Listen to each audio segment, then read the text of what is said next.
Tonight, when the sun goes down, you're going to flip a switch. Light will flood the room, and you won't think twice about it.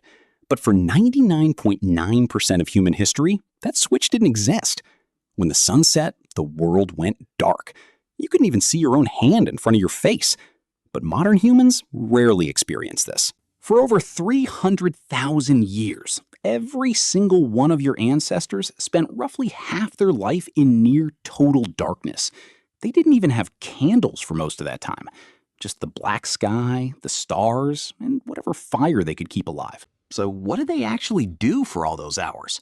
The answer changes everything we think we know about sleep, storytelling, and what it means to be human.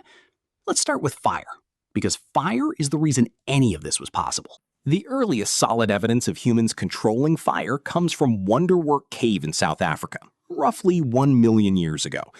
But fire didn't just keep people warm. Fire completely restructured the human day. Before fire, our ancestors were like every other primate. When the sun went down, you climbed a tree or found a sheltered spot, and you stayed still. Moving at night meant becoming food. Our eyes are terrible in the dark compared to the predators that hunted us. Leopards, hyenas, wolves, all of them could see just fine. Fire changed that equation overnight. Literally, a campfire creates a circle of safety roughly 30 feet in diameter.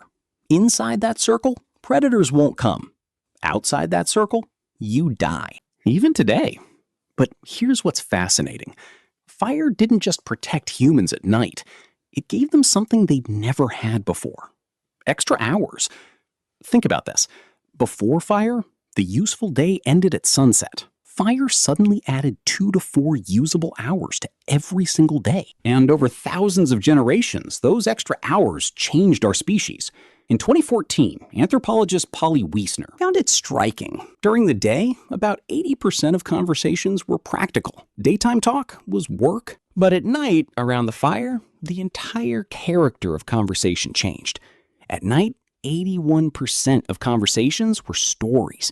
Tales of people in distant places, adventures, myths about the origins of the world, jokes that made the whole camp laugh. Wiesner argued that fire-like conversation is where human culture was born. The campfire was the original theater, the original classroom, the original church. But the night wasn't just about stories around the fire. There was something else happening. Something that scientists only rediscovered in the last 30 years. You are not designed to sleep the way you sleep right now. In 2001, historian Roger E. Kirch published a paper that changed sleep science. Over 500 references spanning centuries. All of them mentioned the same thing. First sleep and second sleep. Before the industrial age, people did not sleep in one continuous block. They went to bed shortly after sunset, slept for about 4 hours, then woke up. They stayed awake for 1 to 2 hours in the middle of the night. Then they went back to sleep for another 4 hours until dawn. This wasn't insomnia. This was normal. This was how every human on the planet slept for thousands of years. And what did people do during that wakeful period in the middle of the night? Everything. People visited neighbors, and they interpreted their dreams while they were still fresh. A doctor's manual from the 1500s advised patients that the best time to study and reflect was during the watch, as they called it, the quiet hours between first and second sleep, when the mind was calm and the world was still. Then science confirmed what history had been saying all along. In 1992, psychiatrist Thomas Ware took a group of volunteers and removed all artificial light from their lives. For 1 month, they experienced 14 hours of darkness every night, just like our ancestors would have before fire extended the evening. Within weeks, every single participant settled into the same pattern.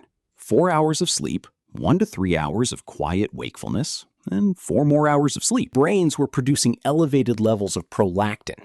They described feeling peaceful, reflective, almost meditative. So, what killed it? The answer is simpler than you'd think. Light. In 1879, Thomas Edison commercialized the electric light bulb, and within a generation, the night as humans had known it for 300,000 years was gone.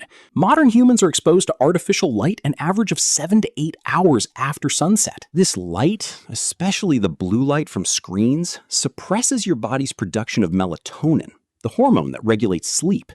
Your body doesn't know the difference between a light bulb and the sun. When light hits your retina at 11 p.m., your brain interprets it as daytime. It delays melatonin release, it fragments your sleep. We didn't just change when we sleep. We eliminated an entire phase of human consciousness. That quiet, reflective state between first and second sleep doesn't exist anymore for most people. Instead, we have insomnia, and we treat it like a disorder. But what if it's not a disorder at all? What if waking up at 2 a.m. and lying there in the dark isn't your body malfunctioning? What if it's your body remembering what it was built to do? For 300,000 years, your ancestors spent their nights in a rhythm that modern science is only beginning to understand. They gathered around fires and told stories that built civilizations. They lived in darkness so complete that the Milky Way wasn't something you had to drive to a national park to see.